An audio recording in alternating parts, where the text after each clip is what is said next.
Hello and welcome to Being Well. I'm Forrest Hanson. If you're new to the show, thanks for listening today. And if you've listened before, welcome back. I've been looking forward to this episode for a while. We scheduled it a while back, and today I am joined by one of the world's leading experts on narcissism and narcissistic abuse, Dr. Ramani Durvasula. So Dr. Ramani, thanks for joining me today. How are you doing? Thank you so much. I'm well, Forrest. It's so nice to see you. It's been a long time. So thank you again for having me. Yeah, we did this years ago. I actually think before we were even on YouTube or anything like that. It was a great conversation. I really enjoyed it. And since then, your work has totally exploded. If you're interested in this topic, you're probably already familiar with Dr. Ramani. She is a clinical psychologist, a professor emeritus at Cal State University, Los Angeles, and the author of a number of books, including her most recent, It's Not You, Identifying and Healing from Narcissistic People. Her work has been featured pretty much everywhere, the Today Show, CNN, the New York Times, and she also has her own very, very popular YouTube channel. I think that it's approaching 2 million subscribers, which makes it just an enormous channel in the space. There are very, very few that cover mental health topics that get that big. And so just really a credit to you and the work you've been doing over the last little while. Thank you. That's very kind. I always feel like it's a bit narcissistic to talk about what I've done. So I think we just keep slowly pushing the boulder up the hill and hoping to hell it doesn't roll back on us. So yeah, for sure. So I want to start just by framing kind of what we're talking about today. What do you mean when you say that somebody is narcissistic?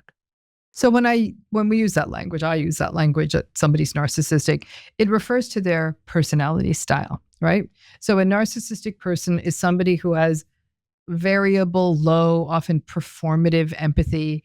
They are entitled, pathologically selfish, have an excessive need for admiration and validation, and get quite angry if they don't get it.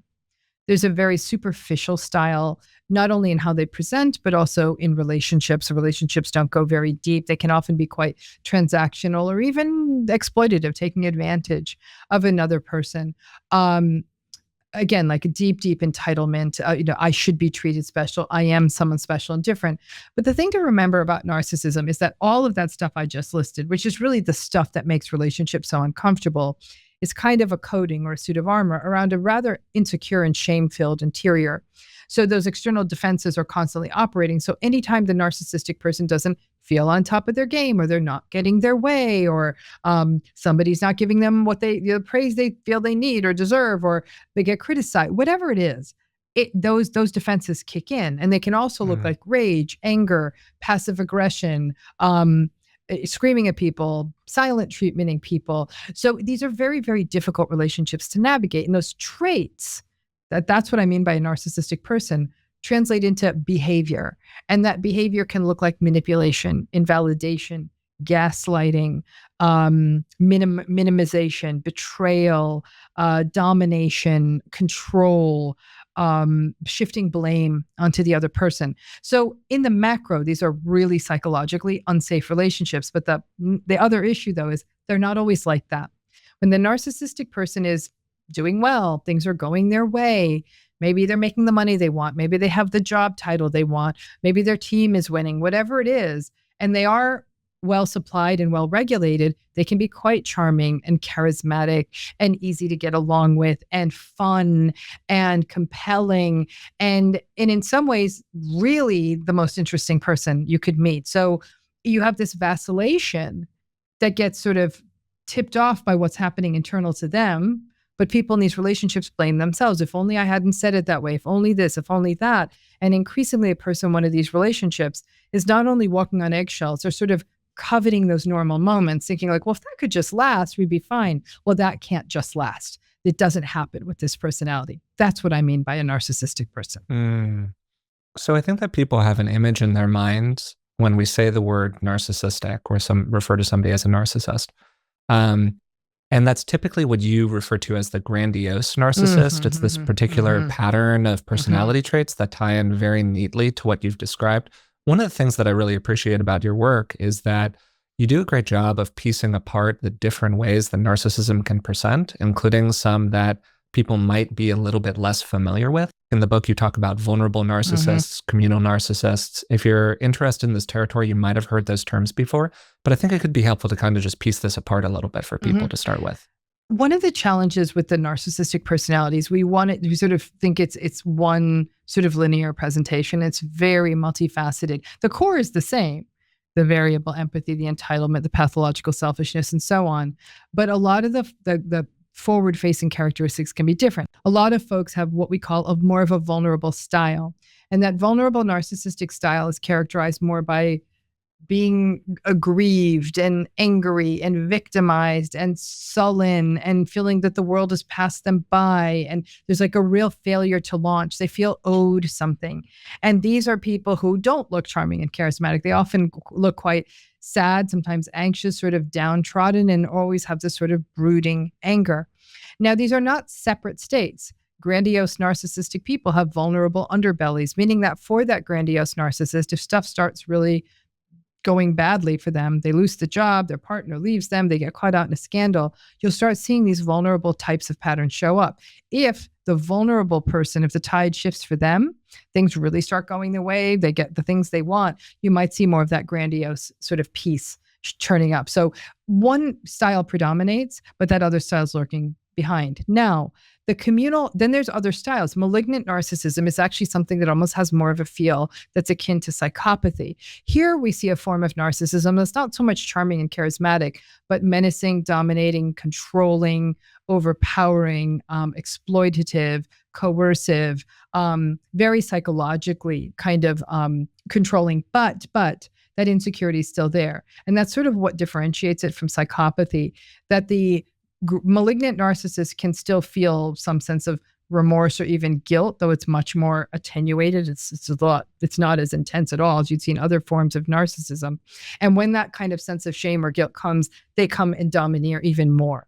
So that's the malignant narcissist. And that's probably the form of narcissism where we're most likely to see things like escalation into physical violence and that sort of thing. The communal narcissistic type it's a term that started, I first read it for the first time like in the early 2000s. And it was developed by a researcher in Germany who saw it as that most narcissistic people get their validation by being told they're great. You're so great. You're so wonderful. No one can do whatever it is like you. The communal narcissist derives their validation from the sense of this doing good for others. So their motivation for doing good is the validation. It's not the compassion of doing good. Someone's suffering, I need to help them, even if nobody sees this. The communal narcissistic person definitely puts it on display, right? So here's where we might see, people who look like they're in humanitarian spaces, but actually may treat the people doing the actual work in the field badly. This could, you see that in cultic spaces. You might even see this in sort of new age spiritual spaces. Self-help environments, would you say, yes. Dr. Ramani? Yes, Have I bumped into one or two of these people? Yeah. Communal narcissism. I recently had contact with one and I was like, ooh, wow. And there is an almost delusional adherence, like I am saving the world. And if anyone questions that, like, oh, do you have the science behind that? You'll see this rage kind of come over their face. Like, how dare you question me when I'm trying to save the world? But you can see how a style like communal narcissism could throw someone off. And there's even a form of narcissism we call self-righteous narcissism. There's old words like anacastic that have been used to describe it.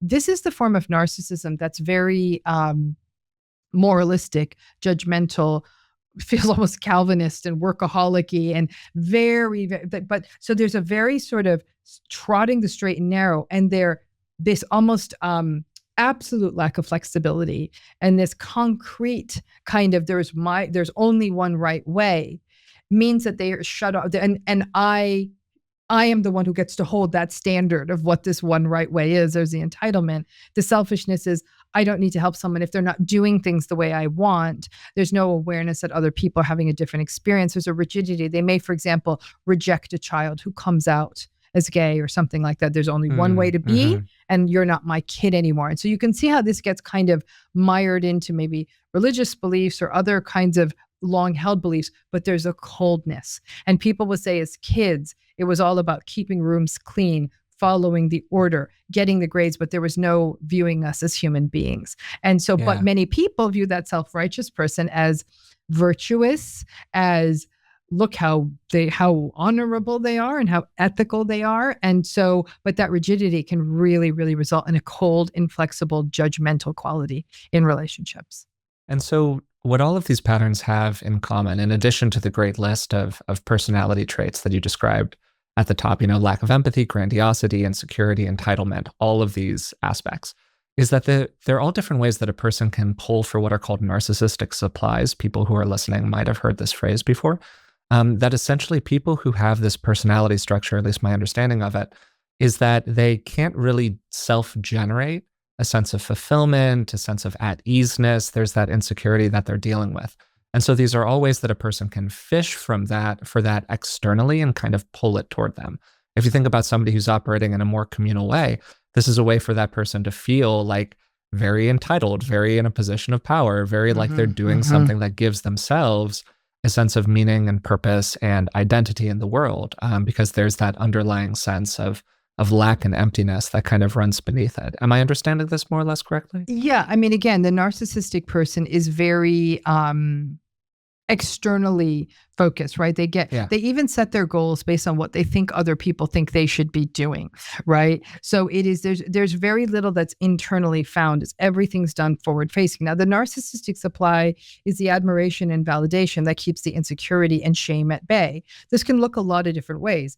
Very common is money and power.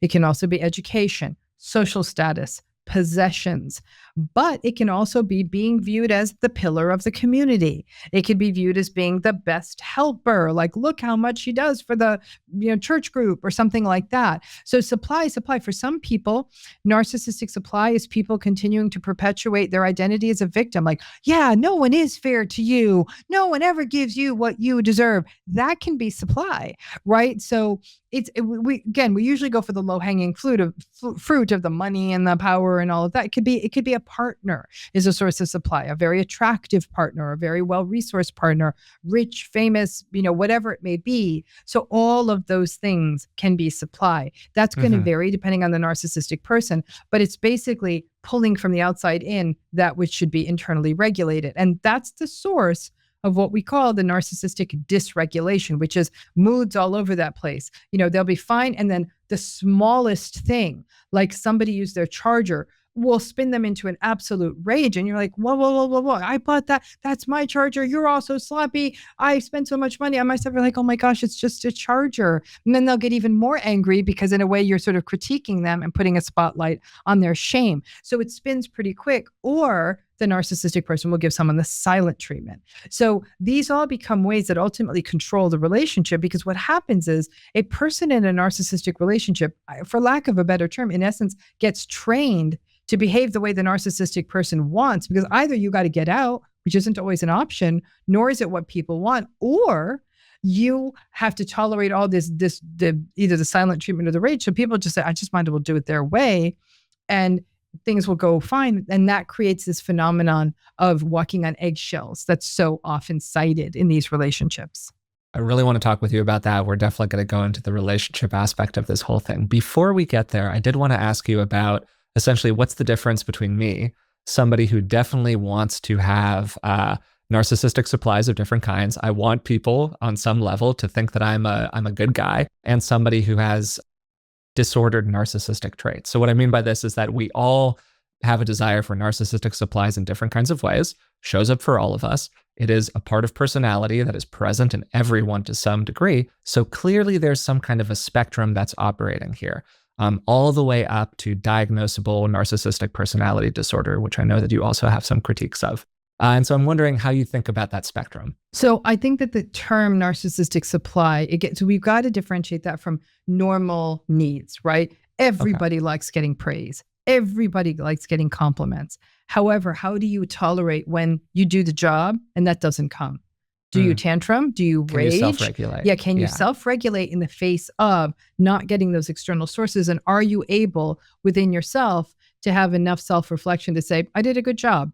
I'm going to clock out. It would have been nice if someone did notice it, but I know I did good work, or it is what it is, sort of a capacity to regulate. It's not to say we wouldn't be disappointed or sad. You could be bummed. Yeah, totally. Yeah, but we don't take it out on other people. Remember, the narcissistic person by definition uses other people to regulate, right? To shift blame onto, to scream at. And then after the narcissistic person either does their silent treatment or their tantrum or whatever, They expect everything to go right back to normal and actually will be quite angry and frustrated that other people are still upset. Like, okay, can we just let this go? Because why? That tantrum brings up shame. But that normal desire for wanting to be recognized and seen as good in the world, that's normal.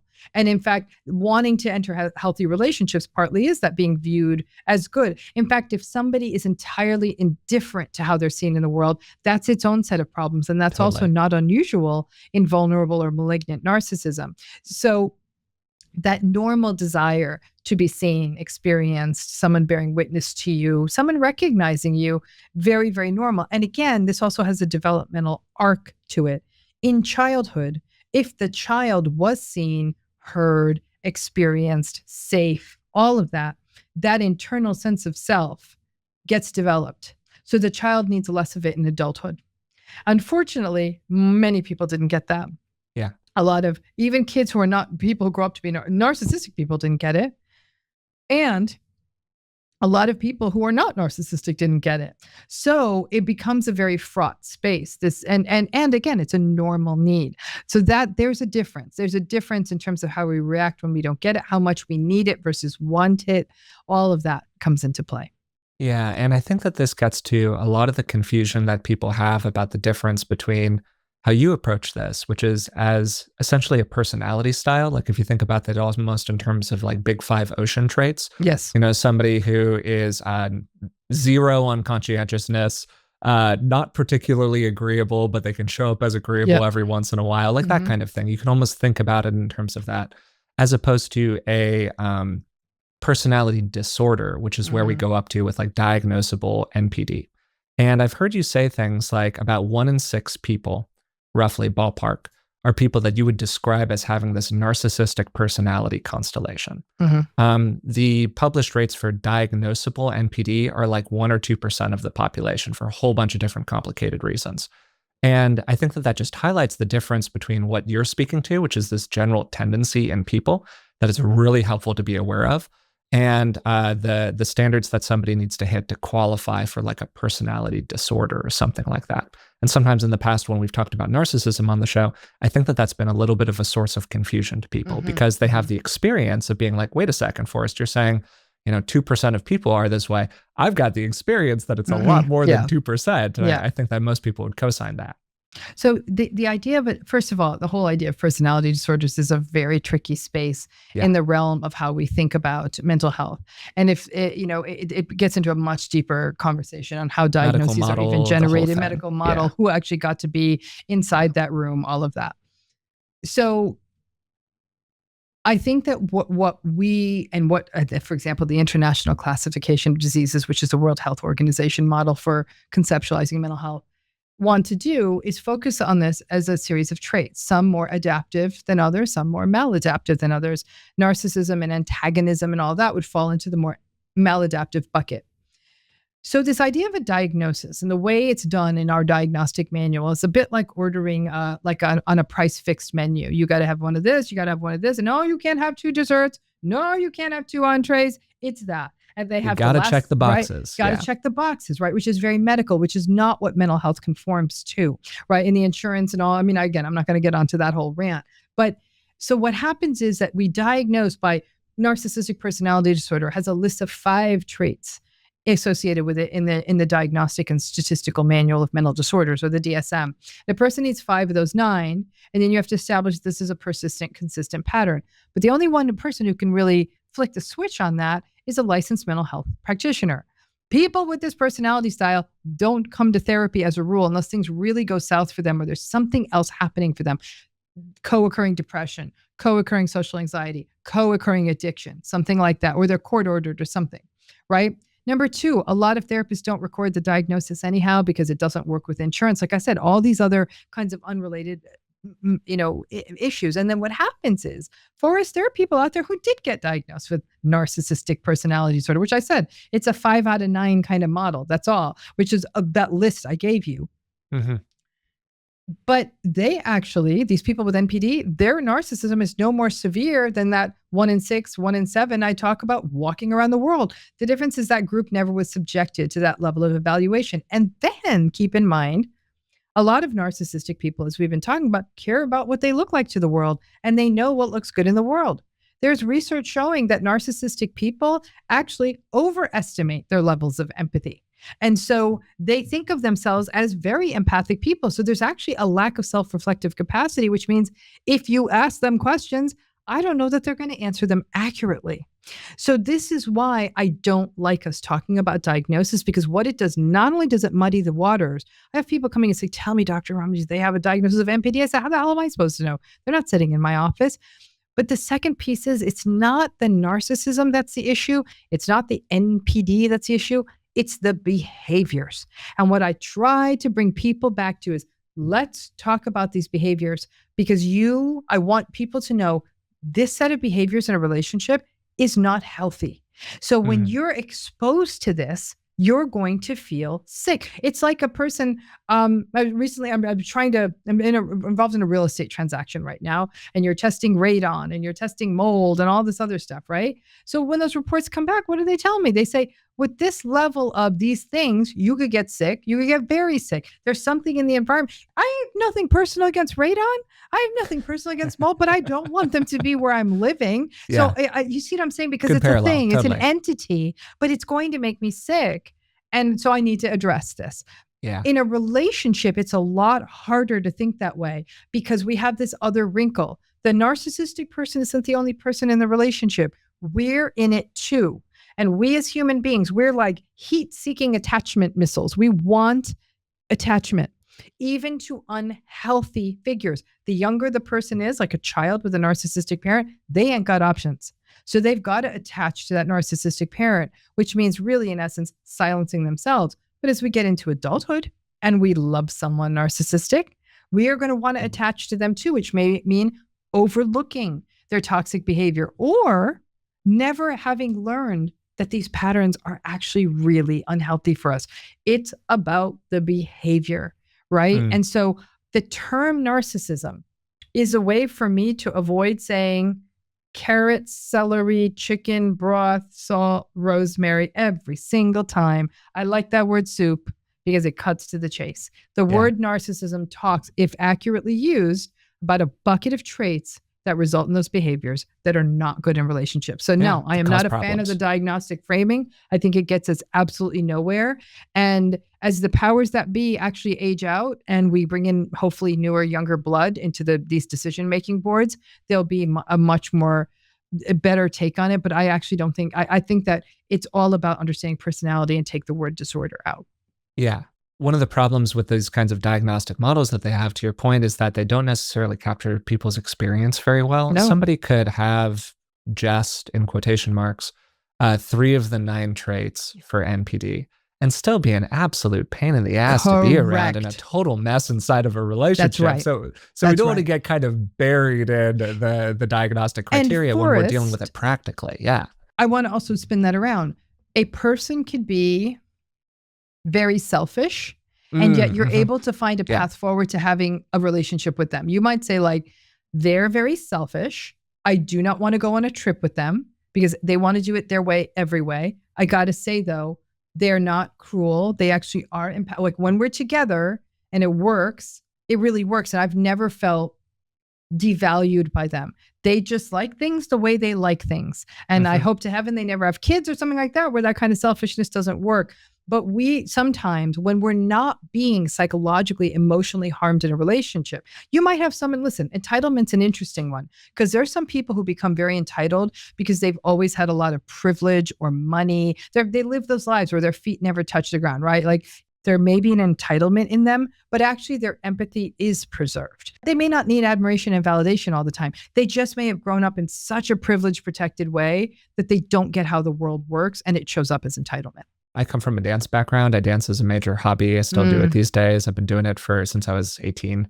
So a long time now. There are a lot of people running around like a performance art community who have a little grandiosity, a little self-preoccupation, maybe a little need for dominance that comes out every once in a while, the competitiveness, so on and so forth. And I would refer to a ton of these people as a friend of mine. because Correct. it doesn't show up in our relationship in No. a way that I find difficult to deal with. Right. They're just personality traits and they're popping out of them. I understand them and I can kind of manage my proximity to them in a way that that helps out. Now, I'm not dating them. They're not my mother. And That's that's the where thing. all of this gets complicated. Yeah. And another place it gets complicated is Forrest's experience of that person is different than the other person's experience. So if that grandiosity and other stuff is reminiscent of a harmful person in their lives, particularly a parent, all of a sudden this person becomes unmanageable. What people have to understand is the trait and isolation model, just the grandiosity, just the selfishness, it's not normal. This stuff, the way personality works is traditionally this stuff all links into a net. It all correlates. So where there's one, usually the other one is around, but not always, right? Or like you said, a person can find their way through it. You've got the grandiose friend who talks the big game and you know half of what's coming out of their mouth is nonsense, but you've learned that. Someone else might find that very off-putting, and both of you are having your subjective experience of that, and that's okay. It's not about saying, no, they're a jerk, they're grandiose. No, they are grandiose. That seems to be an objectively agreed upon opinion, but it's affecting the two of you differently. You may be able to navigate a very different friendship with them. But like you said, when the stakes are high, parents, partners, it's a whole different game. And the thing that might feel like, that's just how they are, is actually really intolerable in higher stakes relationships. I'm really glad that we talked about that, Dr. Ramani. I think this is just an area where people get really confused about stuff, and particularly that aspect of it, which is about how do I experience somebody versus how somebody else experiences them.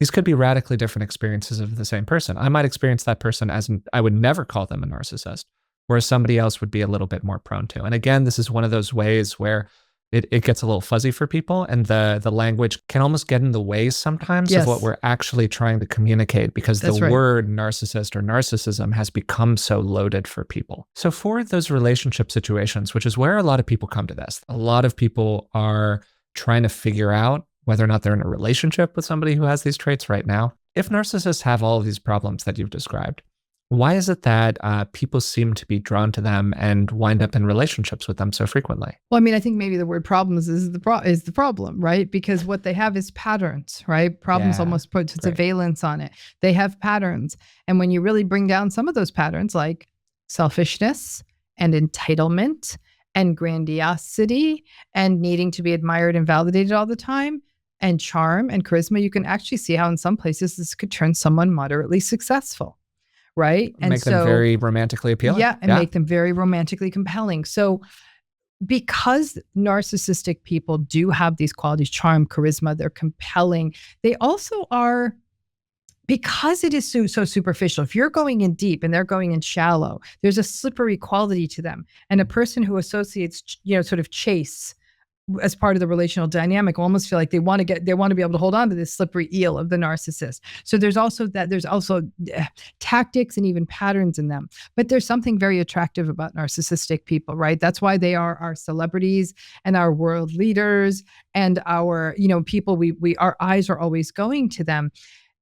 In a strange way, because the need to be seen, famous, all of that is so top line for a narcissistic person. They don't get lost in some of the stuff that other people say, well, I don't want to be famous because I don't want all those headaches. But the famous is it's the most compelling thing that narcissistic people are often sort of at the head of the food chain and all of that stuff. All of this stuff combines. Narcissistic men tend to make more money. Narcissistic people are more successful at dating because, again, they've got the tactics and the game kind of figured out.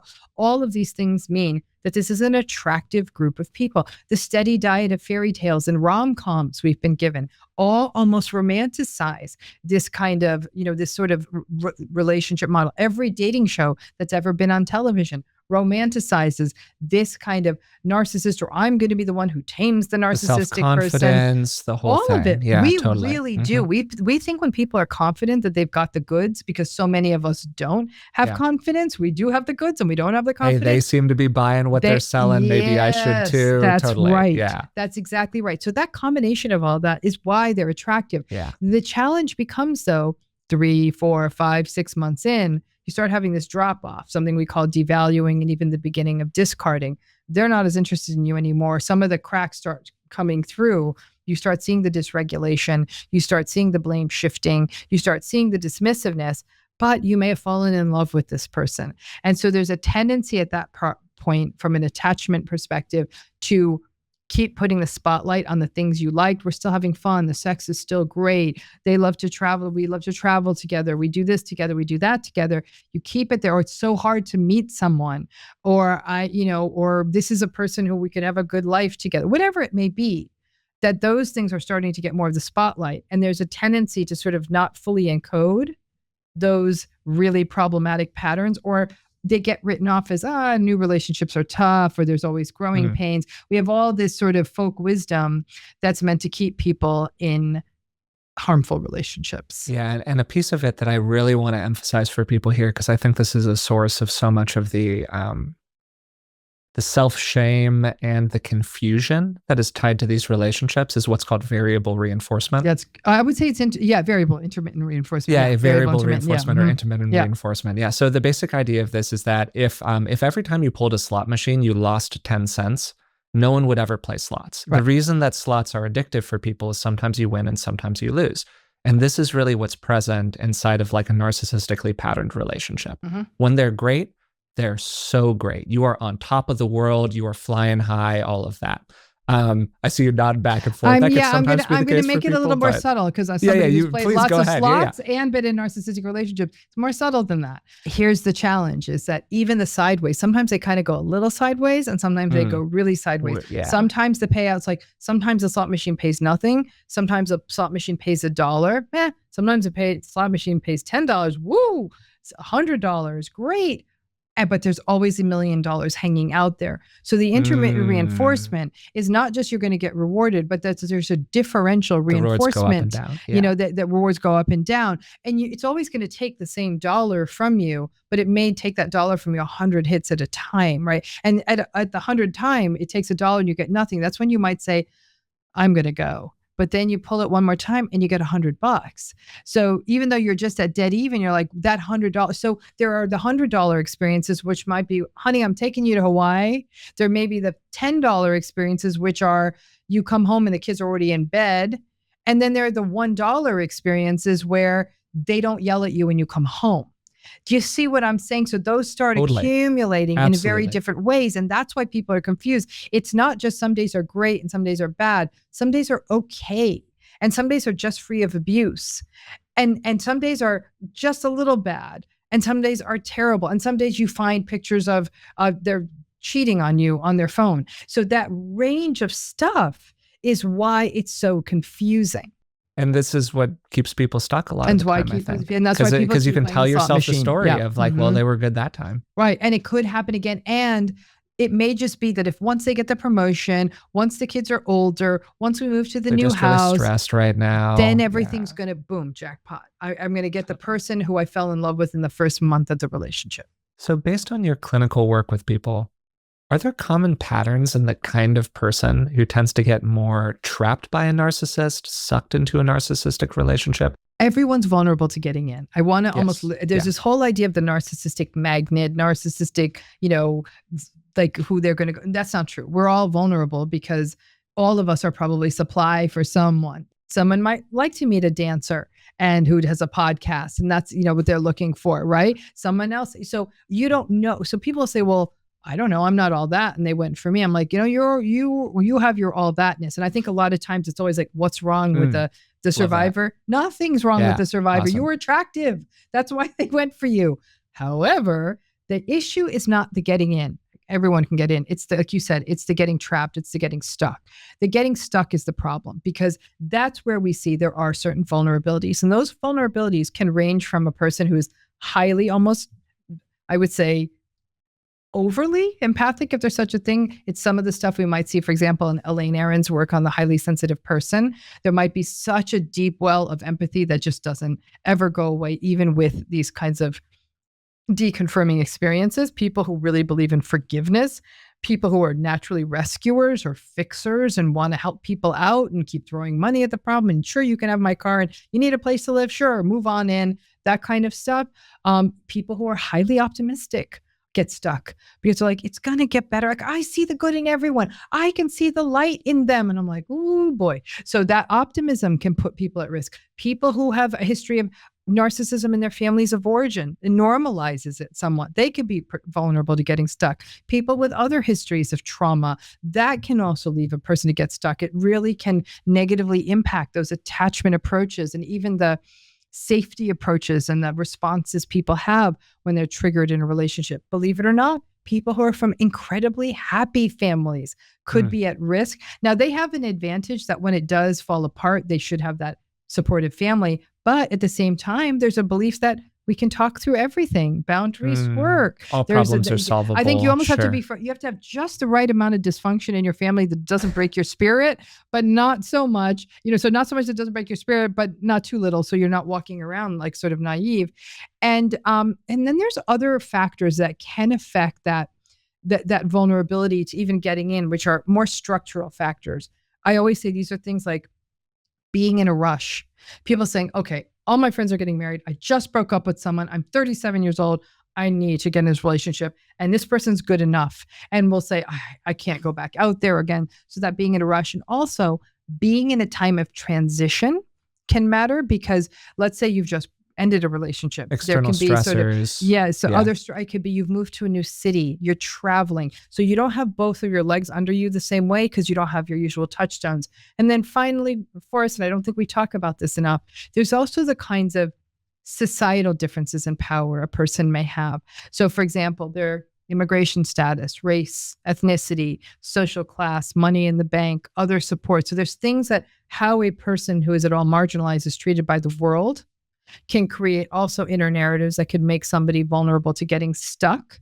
And that sense of, which society feeds all the time to people who don't have power in society, is, well, I'm lucky that I have this. There's that gaslighted societal message of like, you're lucky to be living in this neighborhood. Yeah, exactly. And when you really look at it, when people do have vulnerable statuses, great example would be like immigration or money, they could get stuck in one of these relationships and feel like, I can't leave this because if I do, I'm truly trapped. Exactly. Yeah. So you can see there's a lot of different ways. And many times these things couple up. A person can be very empathic and have a tendency to be a rescuer and really tend to want to be forgiving and come from a narcissistic family of origin.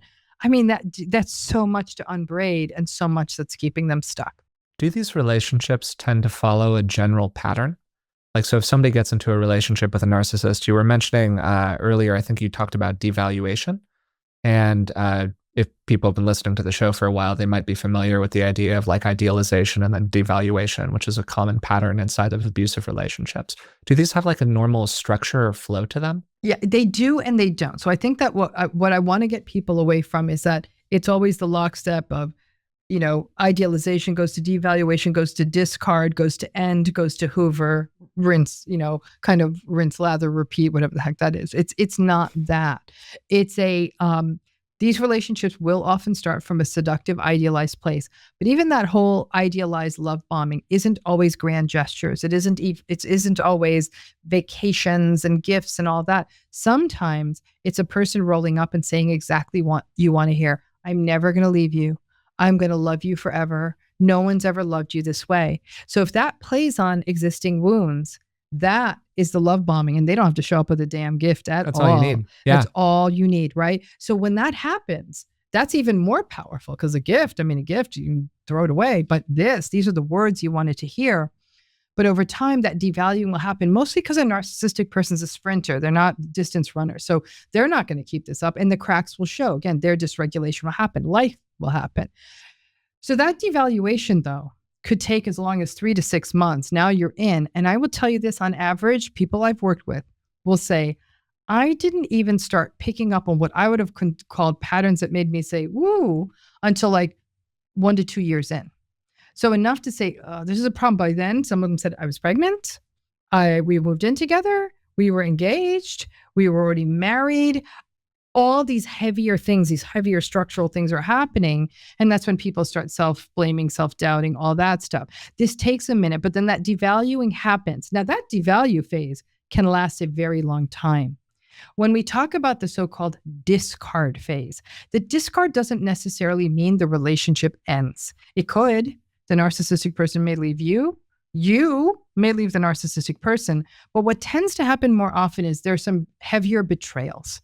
There are breaches of trust. It's not even devaluing anymore. It's like, this is not even a trusted, safe place. Like, all things being equal, leaving is probably the best option, but it's not one that's open to people. You may have young kids, you may not have the money, all the things, cultural reasons. When a narcissistic relationship ends, one of a couple of things happens. What often happens, especially if the not narcissistic person ends the relationship, is something we call post-separation abuse. Narcissistic people do not like to be the ones not in control of the narrative, and they have what we call strong rejection sensitivity, sometimes full-on abandonment issues. So somebody leaves them, they're going to get punished. And that punishment can look like everything from stalking to smear campaigns to legal action, to even escalated to much more severe kinds of harms. And some people, knowing that's going to happen, they're not staying because they're like, I think this is great. They're not staying because they're a so-called codependent. That's not a thing. They're staying because they know that what could happen if they leave would be a disaster. In fact, they say every day I wake up wishing they'd find someone else. So that's one group of people. In some cases, though, the narcissistic person does leave. This is often we see the narcissistic person has already scored new supply. Narcissistic people don't tend to leave relationships until they've got their plan B sorted and squared away. So you might see infidelities or other improprieties that the narcissistic person then goes into and denies that there was ever an overlap. And people who don't understand narcissism and are what we call trauma bonded will feel devastated that this person left them and assume that the new person's going to get a better version. What sometimes happens, not always though, is once the narcissistic relationship ends, that the narcissistic person may engage in something called hoovering, which is like a vacuum cleaner hoover, sucking a person back into the relationship. This happens for a few reasons. Sometimes the new supply doesn't work out for the narcissistic person. Sometimes the narcissistic person sees that you've left and now you're starting a really good new life. How dare you go and be you without me? How dare you be someone? The fact that they're succeeding without them is problematic. Or that your true self is coming out. And so it becomes a game. It becomes a very cruel game of cat and mouse. This cycle can play out over months or years. It doesn't always play out the same way. Not everyone gets hoovered. But this cycle could play out in a day. That a person, because in the morning, like your partner's trying to win you over, and then you kind of come down from your anger, then the devalue starts.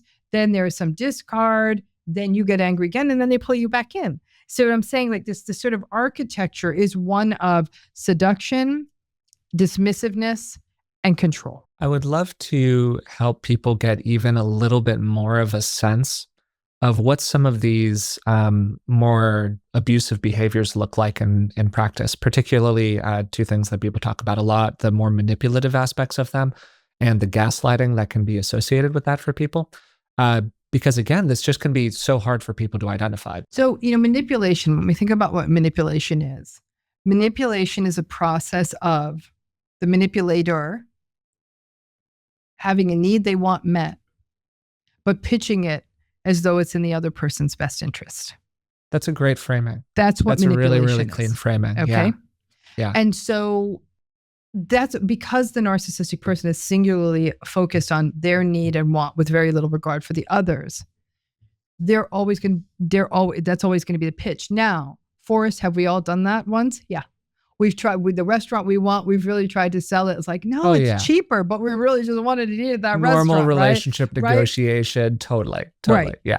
Over time, though, what this manipulation does, though, it also plays on the other person's vulnerabilities, right? Vulnerabilities such as maybe a fear of abandonment, vulnerabilities such as a lack of power in the world, vulnerabilities such as a fear of losing custody of kids, vulnerabilities of all sorts get played on depending on the relationship. And that becomes the manipulation too. Remember, the narcissistic person is quite socially perceptive, and they were paying attention in the beginning of the relationship. They know where your wounds are. They know where those pressure points are, and they remember them.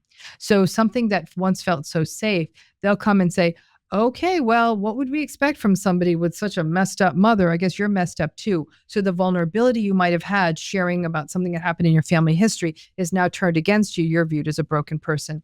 This dynamic then really goes to gaslighting, which is probably one of the more malevolent forms of manipulation, because not only is it a doubting and denying of a person's experience, reality, memory, or perception, it doubles down and tells the person there's something wrong with you. You're nuts, you're crazy, you're broken. People with histories like you never amount to anything. And then when that happens repeatedly with someone you trust, what the gaslighter is saying seems somewhat plausible. What ends up happening is we kind of go with it, not because we're foolish, not because we're passive, but because it allows us to maintain the connection. Gaslighting can be easily broken out. I shouldn't say easily, it can be broken out of. When somebody says, for example, you might have a narcissistic partner say, I never said that. And then a third party says, no, actually you said that. I was sitting right here.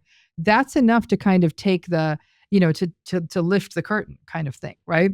So the manipulation really becomes a way of the narcissistic person maintaining control, holding all access to reality, making the narrative fit for them, and playing on anything, even playing dirty.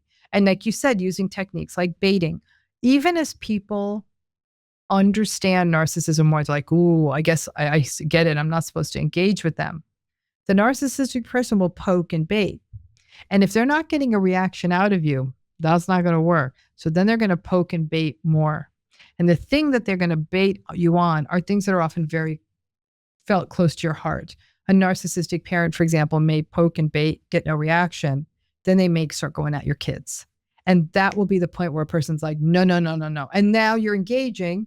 And the more dysregulated and angry we become with the narcissistic person, it's not unusual then for the narcissistic person to say, whoa, well, somebody's out of control. That's gaslighting. You're being painted as being out of control. So these are incredibly confusing, unsafe, asymmetric, imbalanced relationships. And so the manipulation is the most confusing part. And a lot of this, you didn't remember this wrong, playing on the vulnerabilities. You don't really know how to do that. I'm the person who made you so great. You'll be nothing without me, all of that. So you mentioned one thing right there, bringing in a reputable third party who could reflect you, get an outside opinion, that kind of stuff. Another one that we've mentioned on the show in the past is that people with narcissistic tendencies tend to hate record keeping. Journals are their enemy. Record keeping of various kinds can be their enemy because you're removing their ability to have this kind of mutable reality. Mm-hmm. That's another something that Rick likes to say is that narcissists have like a reality distortion field around them. Mm-hmm. Just everything changes when it's in their presence. And so the more that we can do to kind of pin down, wait, what is actually happening here? Which again is typically a process they're quite resistant to. The better that we can be at protecting ourselves. But I'm wondering if there's anything else that you've found that tends to help people become a little bit more resistant to this. So therapy can be with a therapist who gets it. Yeah. Becomes that sort of that third party. Listen, I always say to folks, there are two and really one ringer to me that lets me know someone's being gaslighted. Somebody tells me this, I'm like, they're being gaslighted. I don't even need to hear anything more. When they say, I need to start recording what's happening in this relationship because I keep doubting, like I can't remember it right. Why would you ever need to record a conversation? You'd only need it if somebody is completely doubting reality. And so many people they will start recording those conversations. They can't do anything with it, but they do it. So they are like, I'm not crazy. They did say that, right? It's literally uncrazy themselves. And I say, don't even bring the recording into the conversation with them because it's going to go sideways. Another real ringer for me is when people start feeling the need to write these really, really, really long text messages and emails that go on, like they spend days writing it. I'm like, you spent days writing, this is a great email. They're not going to read it. And what they're going to respond to is going to be so invalidating that this would be a huge mistake to send this. And everyone's already made that mistake sometimes too, as though if you can get it in writing, they can't confuse you. They can't interrupt you. They can't throw you off the course. So I think that it's sometimes you keeping records, that reality distortion field, keeping those records so you have some sort of reminder that this is what's happening is one thing. Having those validating voices in your presence who can every so often say, no, that's not okay. It's a good therapist. It could be a good friend. And then also something I recommend is doing things where you lean into your reality, which is that often involves building social support outside of the narcissistic relationship. Remember, the narcissistic relationship only works insofar as it's asymmetric, which means the narcissistic person has more power. Being in more balanced spaces where you're seen more clearly is where you might have people say, wow, you're really competent, or that was very interesting, or you're very wise, or you can show emotion and not be judged. Once you start having those different kinds of experiences with other people, it starts to normalize them and also leads you to look at your own relationship and say, okay, that's not happening there. So, and this feels a lot better to me, but that's not always easy for people to create, especially if they're in a more controlling narcissistic relationship. And then sometimes it's just learning to touch into yourself. In my book, It's Not You, I even talk about, it's amazing to me how much people in narcissistic relationships have lost all sense of what they don't even know what they like anymore. If you're to say, what do you want in your pizza? They'll be like, I don't know. Like we always get pepperoni because that's what they want. I'm like, okay, you're going to order pizza. What's it going to be? Like, I can get anything. I'm like, what would you want on this pizza? And it's actually an overwhelming experience. Like, what temperature do you want the thermostat at? What do you like to do when you wake up on a Sunday morning? All these kinds of, what time do you like to go to sleep? What do you like to do before you go to bed? What TV shows do you like?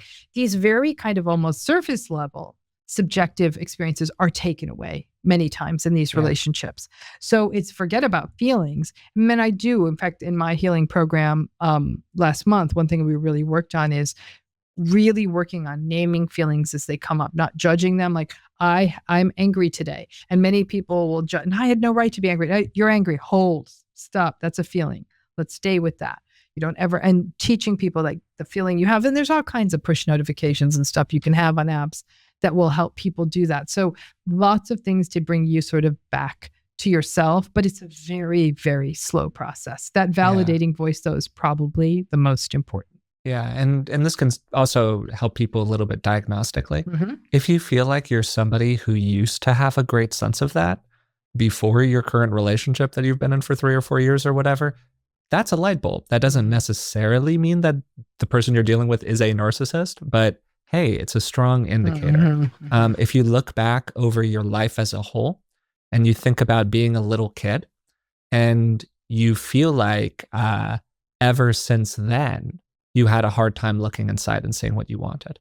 But you can definitely remember your dad having various things that he wanted, your mom having various things that she wanted, and these wants and needs kind of constantly trumping yours in ways that were problematic, not just about normal parental power. These are good ways to start to think about the presence of these patterns for people, and they can be a little diagnostic too. Yeah, absolutely. And I think that all it's the person as object versus person as subject, as we call it, right? And so if you grew up with a narcissistic parent, you are my piano playing kid, my soccer star kid versus my kid, whoever, and who all the things that they are.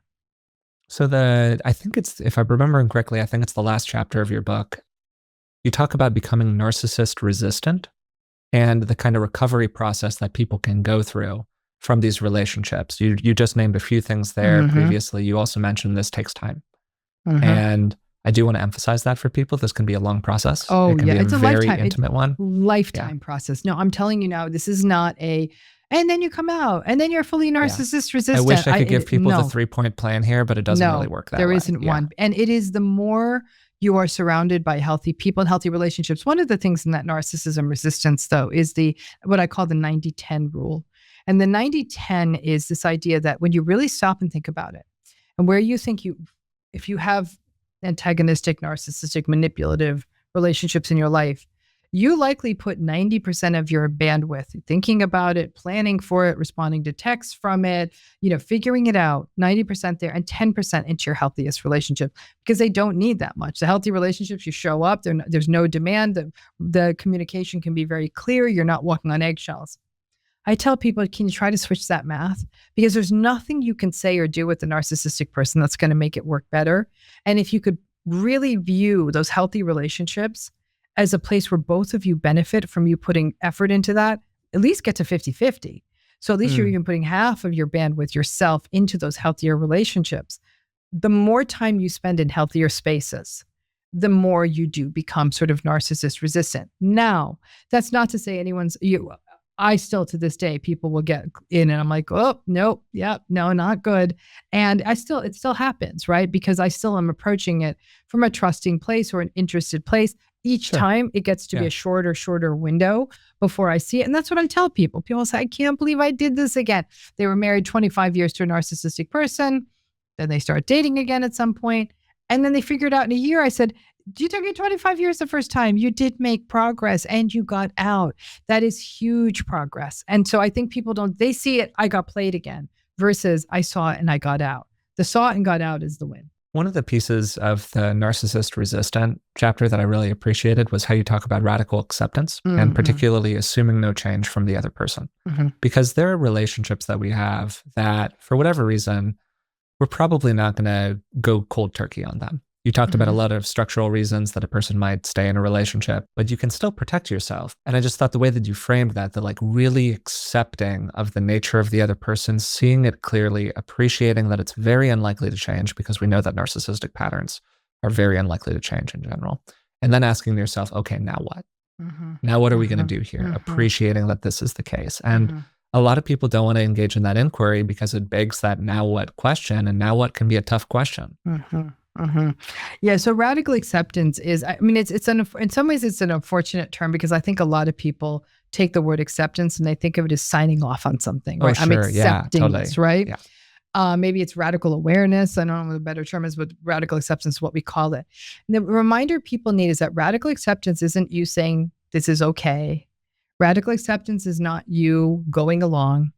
Radical acceptance is seeing it clearly and recognizing you don't need to engage with it in the same way. And above all else, that it's really not going to shift and change, and nothing you can do is going to make it change. That responsibility is housed in that other person. When people begin to radically accept, I have to say the first reaction is grief. I wish I could say it was relief, but it's grief. Because so many years of investment have gone into the idea that this marriage could get better. I will ultimately one day be close to my father. And when that is lifted, the space is left, and that's loss. That hope, that we grieve loss, and this is a loss, right? But as people sort of navigate that, and listen, it can be a long, protracted process. Sometimes people need to see the harms repeatedly before they're like, okay, got it. And then in the wake of that radical acceptance, listen, not everybody leaves, but many people engage differently. They'll say, we're not going to spend a week at the holiday time. We're going to go for a day, get a hotel, and then fly back the next day, even if they're going to rage. And if they're going to rage, then there won't even be a next year. I always tell people that I call it the good, bad, and different approach. It's part of becoming narcissist resistant, which is the mistake a lot of people make from the most loving space, or the most hopeful, I should say, space within them, is they take their good news to the narcissistic person first, thinking like, now they're going to see I'm great, right? And they'll tell, I got a promotion, or I got a compliment, or I got a this, or I got a that. And remember, what you've just done is basically threatened the narcissist, because it shows that you're doing something good. They're not going to view it as like, great, I have a great partner. It's going to be, especially if they didn't have that happen or something similar to that happen that day, they may tolerate it once or twice, but if each time you take it there, many times people find that they're dismantled. Yeah, great, you got a promotion. It's not going to make more money, or like, so why am I supposed to care about this? Like, someone gave you a compliment. So it can be very minimized and trivialized. I always say to people, you need your good people list. Those people you take your good news to and who celebrate it and are your cheerleaders. And then, and only then, after you have that moment of enjoying it, you can tell the narcissistic person. And when they're dismissive of it, you can hold in your heart that you had that good moment. And the same thing applies to bad news, because many people then also think that if I tell this person, the narcissistic person, something that's happened in my life, that maybe they will be kind, maybe they will help me, maybe it'll bring out empathy in them, and it's probably going to do none of the above. And if anything, it may leave the narcissistic person, let's say it might even make them anxious, which brings up the shame, which means they'll yell at you. They may not be interested. You may be viewed as an inconvenience. I always tell folks, you need your bad news plan. So it could be something as severe as a medical diagnosis, and you've got people you go to first. You may have to tell the narcissistic person because they're close to you, but you were held and supported the way you needed to be. And sometimes it's silly stuff like a busted appliance. Well, the narcissistic person isn't going to help you get it fixed, and they're going to rage at you. you're going to get it fixed. They're going to scream at you for what you paid, but at least now you got a functioning dishwasher. So you kind of get into that awareness of it all, right? And so I tell them, indifferent is all you got. It's sharing indifferent information. It's the weather. It's did you see that they're opening a new such and such coffee shop down the street? I heard that they've decided to build a new elementary school. And people say, well, what is that? Like, that's not a relationship. I said, if you don't want to keep fighting with this person, that's the reality. And sometimes that good, bad, indifferent exercise is what actually really pushes the accelerator on the radical acceptance. They realize, yeah, that is all that works. And I don't want to be in this relationship. I'll say, well, then that's a different conversation. Yeah. So there's so much else that I would love to talk with you about here. Dr. Ramani, I know that I've got like 10 minutes with you left. You have a great section in the book. I just want to point to it real quickly on the role of the nervous system in all of this. We did a whole series of episodes on nervous system responses. As a very, very, very quick question that we could do a whole episode on, I'm just a little curious myself. Do you think that narcissists lean toward people? I mean, obviously we're talking about anyone can be drawn to a narcissist for any reason, but do they tend to lean toward people who are more freezers or fawners by nature as opposed to fighters or runners? Does that kind of make sense? I don't necessarily think so, no, because I think that the fighters... narcissistic person loves a fight. If anything, those are those volatile kinds of narcissistic relationships we often see, even just because like it actually gives the narcissistic person some juice. I think with the fawners and freezers, it is a sense of asymmetry where the narcissistic person can keep doing their thing and they're not getting clapped back on, right? So I think that I don't know that there's any particular sympathetic nervous system trauma response that would be more likely to get a person more or less stuck. I think it could look very, very different. And I think what would happen is, for example, a fighter where these things might escalate and there's a lot of pushback, you will then end up having that person with that tends to have the fight response as a go-to that may actually take in more self-blame. Well, I'm behaving as badly as them. I'm the one who's screaming right back. And I've often heard that from people who say, well, I'm part of the problem too. And remember too, that fight response, and Janina Fisher said this really wisely once. She said, sometimes the fight response is simply your willingness to reflect that there's an injustice, like this isn't fair, right? And that is actually, that there's a rebellious quality to that fight response, right? But the fight response isn't necessarily always as socialized in women. Fawns and freezing are often a lot more likely.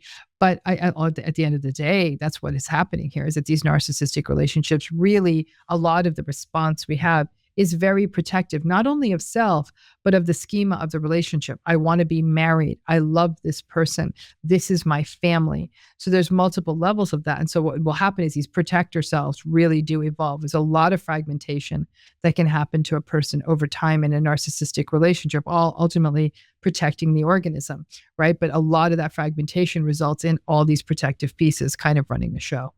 Yeah. And we have done a whole bunch of episodes on exactly what you're talking about because it's a huge topic. Yeah. I do want to ask you about one more thing that I don't know how to talk about effectively, and maybe you'll help me out with it a little bit here. So you talked toward the beginning of the episode about communal and covert narcissism. And psychoeducation has become so much more prevalent these days. People know this terminology. They're extremely familiar with it. They've got access to it. And something that you'll sometimes see are people who have slightly more covert or vulnerable narcissistic patterns seem to find it very easy to call other people narcissists. And it's kind of the old adage, like if you meet an asshole in the morning, they're probably an asshole. But if you're surrounded by assholes all day long, you might have something going on that's drawn out that behavior. At the same time, we really want to validate people's experience. And there are people who are truly surrounded by narcissists because they're in a narcissistic family system or they're in a place in the world that has a disproportionate concentration of narcissistic personality types, career path. Like I was talking about dancing earlier, it's just going to attract a certain grandiose personality. And I don't really know how to walk that tightrope when I talk about this stuff, if that makes sense. Because I want to let people, I want to give them a thing to look out for without invalidating their experience. So when you hear this, everyone's an asshole, everyone's narcissistic. I don't get into the, where I start with them is say, talk to me, what's been going on? I want them to lay out the pattern. Because if what I'm hearing is I don't get to have my way. You're starting to see patterns, I feel, more in the victimized realm versus these more sort of more harmful realm. That's one place where my ears are kind of pricking up, right? Totally. Yeah. When it is everyone is being called this because they have this person saying, I'm chronically, everyone disappoints me. That kind of global language also, versus the capacity to say, I'm really disappointed by this person. I feel lucky or feel fortunate. I do have some really great people in my life, but this is an important relationship and I'm often disappointed in it. That's circumspect. That's saying that this person disappoints me versus everyone disappoints me, right? That's that kind of put upon quality of the narcissist, of the vulnerable kind of narcissistic Never pattern. And always are words that set off alarm bells. Never, for me, always, all people do this to me. And it's sort of like, nobody appreciates me enough. Right? That kind of talk. And then they'll go to, because everyone around me is narcissistic. And so it becomes sort of a reflexive, sort of a fly swatter. That's what you're looking for. But I always tell therapists, I say, listen, you may have a client that comes in and says, my everyone and everyone is narcissistic. Don't hit them with everyone can't be narcissistic. You engage them at the level of talk to me about the patterns you're seeing, what's going on. Let the client share their subjective experience. And then and only then are you going to be able to sort of say, okay, I see the picture that's sort of forming in front of me. That makes total sense. And I will try to internalize it as part of how I talk about this with people. Dr. Ramani, thanks so much for doing this with me today. I've totally loved this. I thought this was a fantastic conversation. Thank you so much, Forrest. Thank you for having me. I had a great time today talking with Dr. Ramani about narcissism, narcissistic abuse, and how we can get better at recognizing and recovering from narcissistic relationships. I really like how Dr. Ramani frames narcissism broadly. She is very focused on the fundamental behaviors that come out of narcissistic tendencies that end up messing up our relationships. And she cares about that a lot more than she cares about the formal diagnostic criteria for narcissistic personality disorder, and differentiating between NPD, a diagnosable condition, and more of the spectrum of narcissistic traits broadly was one of the things that we focused on in the first half of our conversation. So what are narcissistic traits? What do we mean when we say that somebody is narcissistic? If somebody has a need for constant external narcissistic supplies, they probably have some narcissistic tendencies. These people really struggle to self-regulate. They have a very difficult time internalizing positive experiences in a lasting way. They're kind of like a bucket with a hole in the bottom of it. So they need to constantly fill that bucket with new supplies. These people tend to be entitled, fundamentally insecure. This is the core pattern of narcissism. And then they have this kind of consistent inconsistency about them. We talked about this in the section where we talked a bit about variable reinforcement.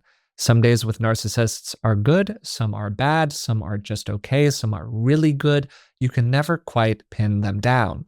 And this up and down quality is one of the things that makes identifying and recovering from these relationships so difficult for people. It becomes very easy to blame yourself. It becomes very easy to make yourself the reason that things couldn't be a little bit better. What was it about you that made them the way that they were? When you start thinking about things that way, that's a bit of a red flag. They tend to have a lack of empathy, a lot of grandiosity and self-preoccupation, and a need for dominance over other people. Bottom line, if somebody is willing to take accountability for their actions, apologize to you, and then critically change their behavior in the future, they are probably not a narcissist. So that's a great thing to look for as a rule out. And this then took us into a conversation about the spectrum of narcissism. Again, Dr. Ramani is very focused on behaviors. What are the traits that lead to behaviors that then mess up our relationships?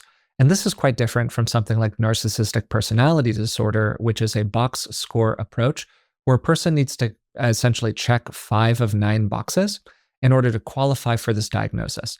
There's some problems with this. First, narcissists tend not to go to therapy. They tend to get a lot of rewards for their behavior, so they're pretty unlikely to opt into therapy to try to fix something that they don't really perceive as being a problem in the first place.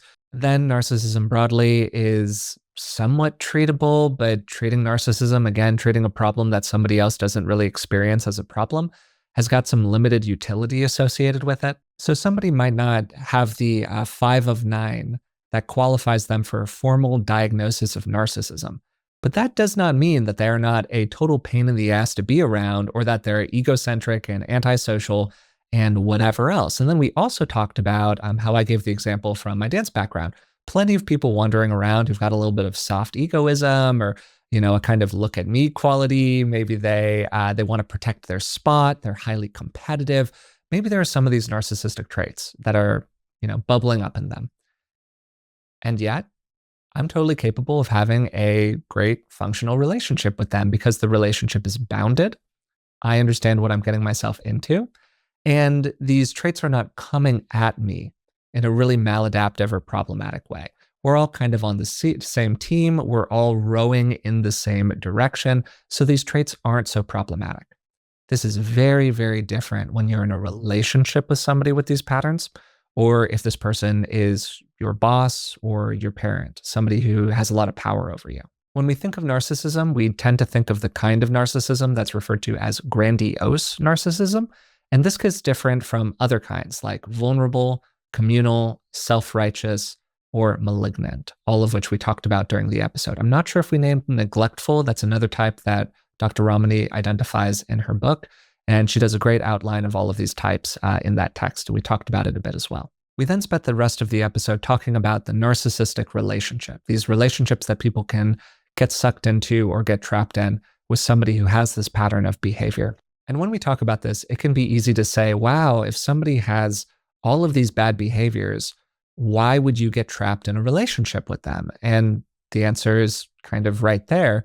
Self-confidence, a kind of soft egoism, a charm, a charisma. These can all be very, very attractive traits inside of a relationship. Dr. Ramani refers to the C-suite in her book: charm, charisma, confidence, curiosity, and credentials. A narcissistic person might well have all of these things, and that can make them a very attractive relationship partner.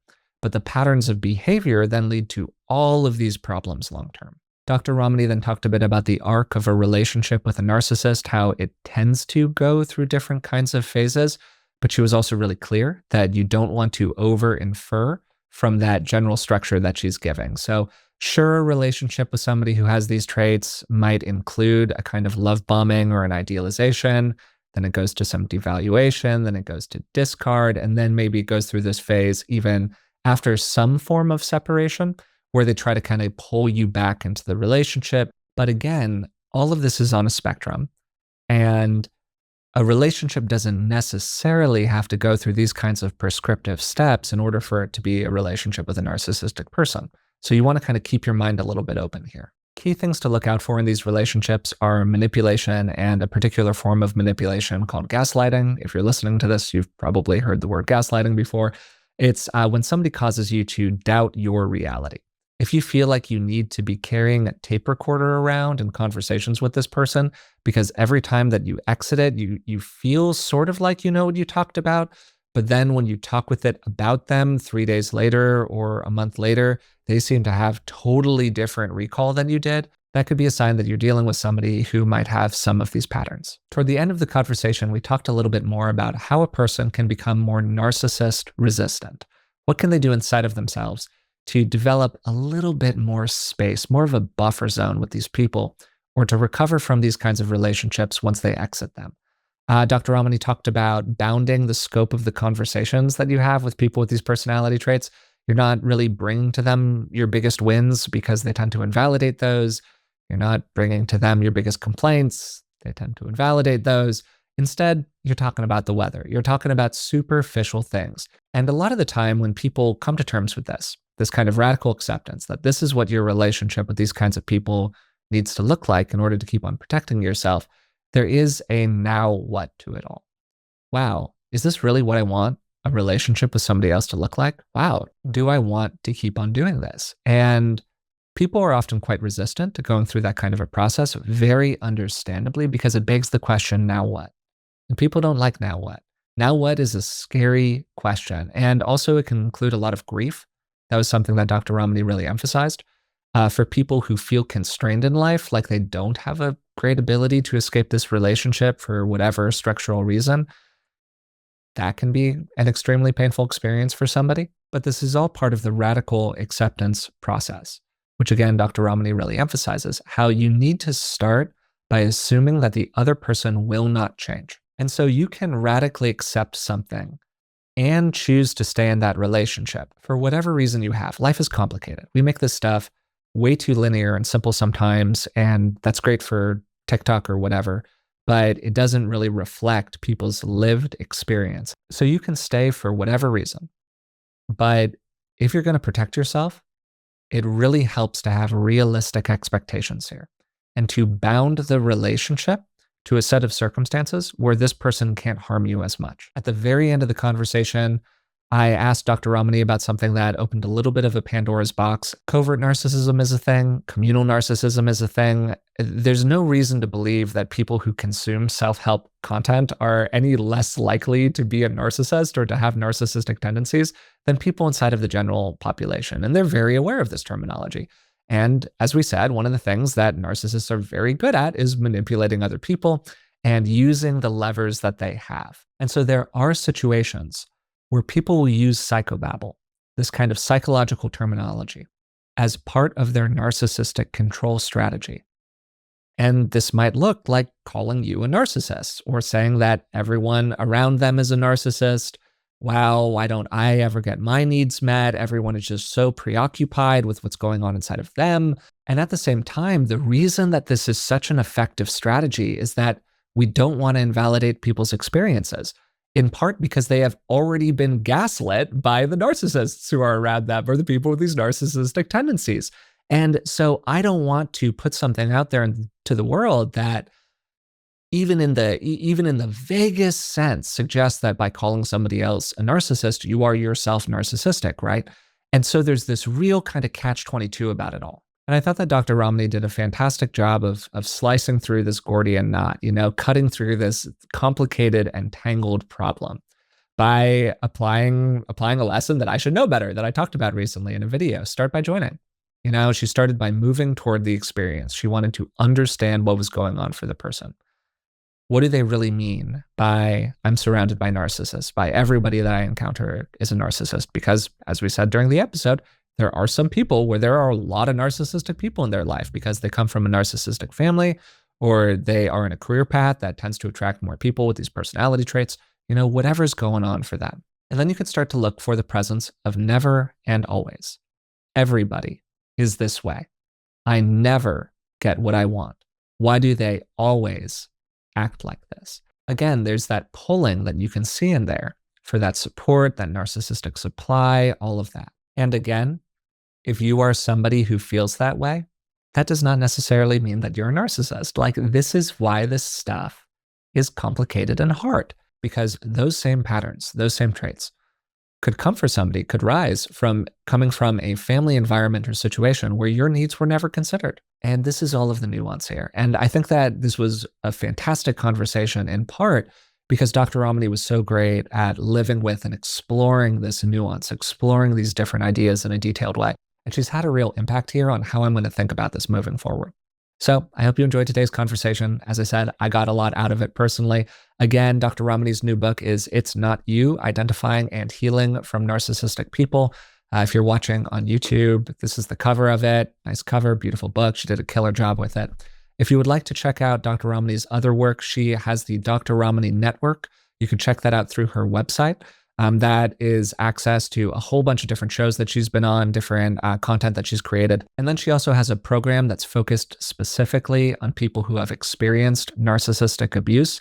I'll include a link to it in the description of today's episode. Again, you can check it out through her website. It's a very cool program. If you've made it this far, we'd really appreciate it if you took a moment to subscribe to the show, subscribe on YouTube, subscribe through your podcast player. It all helps us out. You can also find us on Patreon. It's patreon.com/beingwellpodcast. And for just $5 a month, you can support the show and get a whole bunch of bonuses in return.